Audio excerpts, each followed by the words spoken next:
당시 광부였던 카르나우오프는 평소처럼 석탄을 캐고 있었습니다. 그런데 곡괭이 끝에 둔탁한 소리와 함께 거대한 대리석 구조물이 드러났습니다. 흙을 털어내자 나타난 것은 길이 2.5m에 정교하게 조각된 관이었습니다.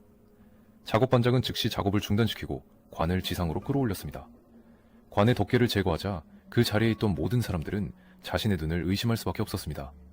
관 안에는 분홍빛이 도는 투명한 액체가 가득 차 있었고 그 속에 눈부시게 아름다운 여성이 누워 있었던 것입니다. 그녀는 약 30세 정도로 보였으며 유럽계 외모에 커다란 푸른 눈을 가지고 있었습니다. 마치 살아있는 사람처럼 피부는 촉촉했고 입가에는 옅은 미소까지 머금고 있었죠. 사람들은 그녀를 티술스키의 공주라고 부르기 시작했습니다. 하지만 신비로운 광경도 잠시, 소문은 삽시간에 퍼졌고 곧이어 헬리콥터 소리와 함께 마을의 분위기는 180도 바뀝니다. 소련군들이 무장한 채 들이닥친 것입니다. 군인들은 현장을 전염병 위험 구역으로 선포하고 마을 사람들을 모두 격리시켰습니다.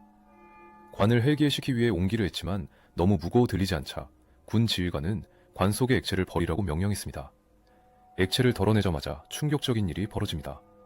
그녀의 피부가 순식간에 검게 변하기 시작한 것입니다. 놀란 군인들이 다급히 액체를 다시 관 속에 붓자 거짓말처럼 그녀는 다시 생기 넘치는 모습으로 돌아왔습니다.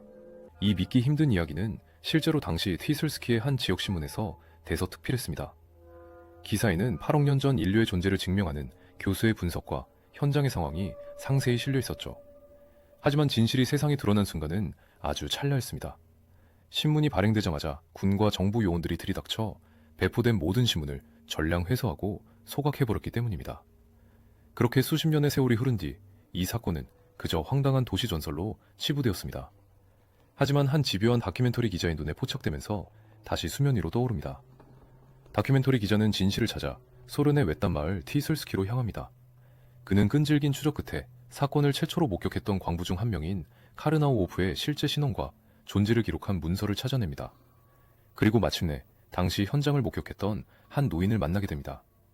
그녀는 두려움 속에서도 용기를 내어 질문합니다.